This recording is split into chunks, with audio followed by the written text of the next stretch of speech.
Hi everyone, Linda from Let's Talk Prepping. What I thought we'd do is just look and see what's happening today and this past week and how it's going to affect you and your family and what you might be able to do to get prepared.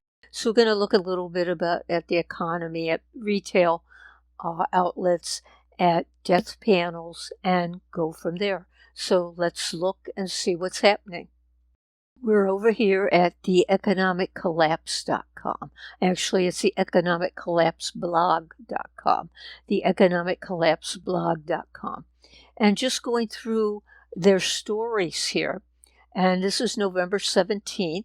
We're being warned that meat prices could go up another 40 to 50%. So what does that mean for you? That means now would be the time to get your meat when it's a little bit cheaper.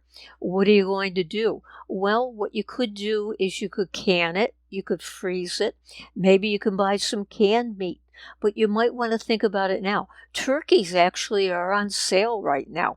Get a couple turkeys, freeze them, and then maybe try to can them. Layoffs, you want to talk about layoffs? Here are 10 major announcements which have happened within the past 10 days. And if we just go look at that link real fast, you see that he mentions we have Gannett, the owner of USA Today, Roku, CNN, Cisco, GE Appliance. GE is going to lay off 5% of the salaried workforce. Asana, and that's the tech sector, Outside Media, Lyft, Twitter, Amazon. So that's a big list, and there are even more smaller companies that are laying off. Back here at the economiccollapseblog.com, the end of the retail industry as we know it today. So I really wanted to look at that one. They say normally the holiday season is the most profitable time of the year for our retailers, but it's become clear that holiday spending is going to be way down in 2022. So there's a brand new survey that discovered more than a third of Americans plan to spend less on holiday shopping in 2022 because inflation is forcing us to spend more on gas and groceries. So they're saying now is the time to look because there are probably going to be discounts starting now, so check that out. So this is just another sign we're into a very serious economic slowdown, and it's extremely troubling news for our major retailers. In fact, Target has admitted that it's forced to lower its expectations. If all the industry was facing was a tough year or two, most retailers could survive that. Unfortunately, there are a couple of long-term trends that are currently plaguing the industry that aren't going to go away for the foreseeable future. So we're looking at all the retail theft that's just getting worse year after year. Target admitted the theft from the stores will reduce their margins by $600 million. He says we're not talking just about somebody stealing a few candy bars. $600 million is an enormous amount of money. The bulk of the losses are organized retail crime. Organized retail crime has become a multi-billion-dollar industry in the U.S. Highly sophisticated gangs of thieves are robbing our retailers blind all over the country, and things are particularly bad in California, where penalties for shoplifting are extremely soft. And a journalist said, "I'm new to San Francisco," and he asked a store clerk shortly after moving to the city, "Is it optional to pay for things here?" It sounds like an absurd thing to ask, but Fuller explains he was genuinely forced to wonder what was going on after he witnessed people walk into Walgreens and Safeway, grab stuff, and walk out. And of course, more stores are being forced to shut down because of this. And people now are saying, oh, all these stores are shutting down. I have to do more online because I can't go to the store. Well, even more will be shutting down with all the retail theft. This is the economic collapseblog.com, which is Michael Snyder. He's really good. And he says the moral foundation of our society is steadily rotting away all around us. And that means that even more young people are likely to pick organized retail crime as a career choice in the years ahead. Meanwhile, the stunning decline of the middle class is also a trend that is really hurting retailers. Half of the U.S. workers make less than $3,133 a month, and you can't live a middle-class lifestyle on that. So more people are falling out of the middle class each month. 2/3 of Americans are now living paycheck to paycheck. Once upon a time, most Americans had at least some discretionary income to spend, and life was good for our major retailers. But now all that has changed. We have all kinds of companies laying off workers. So I would encourage you to enjoy your favorite retail stores while you can, because as conditions continue to get even harsher for our retailers, many of them will soon be forced to close their doors for the last time.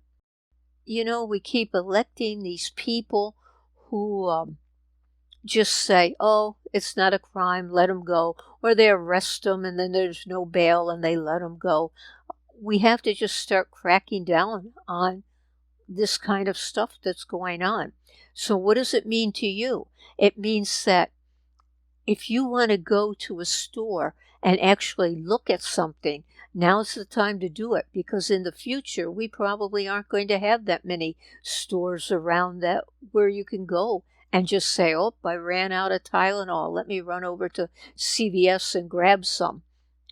There won't be a CVS around to do that. So back at the economiccollapseblog.com, U.S. consumers are doing exactly what they did prior to the crash of 2008. And national gas rationing has begun. This is in Europe. So we have all of this. And one kind of think this is pretty good news, naturalnews.com. U.S. sees a rapid growth in the number of preppers. Around 15 million Americans now actively prepping. Why is that important? Because if you're prepping and I'm prepping and we've got people who aren't prepping, we have to worry about them coming after us. But the more people who are prepping, the more people who are going to be prepared. The problem is, the article I just read tells you people just don't have the money to prep. But if it's any way possible, you should start prepping now. So that's a bit of good news. And from Zero Hedge, let's cut through the BS about the economy right here and now. And he says in Zero Hedge here, this is Graham Summers, he says all of the jobs that were supposedly created in October 2022 were not real jobs. They were created in government spreadsheets via various accounting gimmicks, not in the economy. And he says, I'm talking about all 261,000 of them. The inflation data that everyone was so excited about last week was also not positive. It says that shelter, gas, and food prices have all increased. How is any of that good for the economy? And how mainstream media is saying the exact opposite, that the economy is doing fine and inflation is coming down. And then he lists all of these companies that have laid off or said they're going to lay off. Let's be blunt here. Corporations implement major layoffs like this during only one kind of economic environment, a recession. And what impact do you think the recession is going to have on the stock market? So we have this, and then this other article from Zero Hedge. British supermarkets start to ration eggs. We're going to have to worry here probably. I mean, eggs are just going up in price dramatically. And another Zero Hedge, inflation and economic woes lead to 54% of Gen Z Americans to live with parents.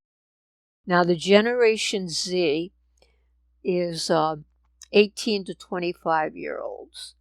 and they're opting to live with parents and out of economic necessity, according to a new survey. They're having trouble remaining financially afloat as the cost of everyday items goes up. So we have these people, these young kids, young adults living at home. And then this is the one I really wanted to get to, and it's from newspunch.com. Bill Gates tells the G20 world leaders that death panels will soon be required. Death panels. So Bill Gates used his appearance at the G20 summit in Bali to raise a discussion about death panels. According to Gates, death panels will be necessary in the near future in order to end the lives of sick and unwell people due to very, very high medical costs. Gates went on to explain a lack of willingness to say, is spending $1 million on the last 3 months of life for that patient. Would it be better not to lay off those 10 teachers and to make that trade-off in medical costs? So Bill Gates is pushing for death panels. What can you do about that? Well, you can keep yourself healthy for one thing. You can do everything you can to keep yourself out of a hospital where they will just say, you're on the list to die, and you will. So what you need to do then is to get as healthy as you can be. Look at the natural medicine. Get a naturopath. Look at herbal medicine. Do everything you can. Eliminate the junk food. You know what you have to do. So in order to escape the death panels, you have to escape going to the hospital. That means you have to live as healthy a life as you possibly can. And that means you really have to start now doing it. Go natural. Go and get rid of all, what the bad things are that you're eating and you're doing. Get rid of them. Start trying to live a healthier lifestyle and a more natural lifestyle, that you can get rid of the drugs, that you won't be as sick as all the people who will be on the death panels. So let me know what you think about all of these headlines, and thank you so much for watching. If you haven't subscribed, please subscribe.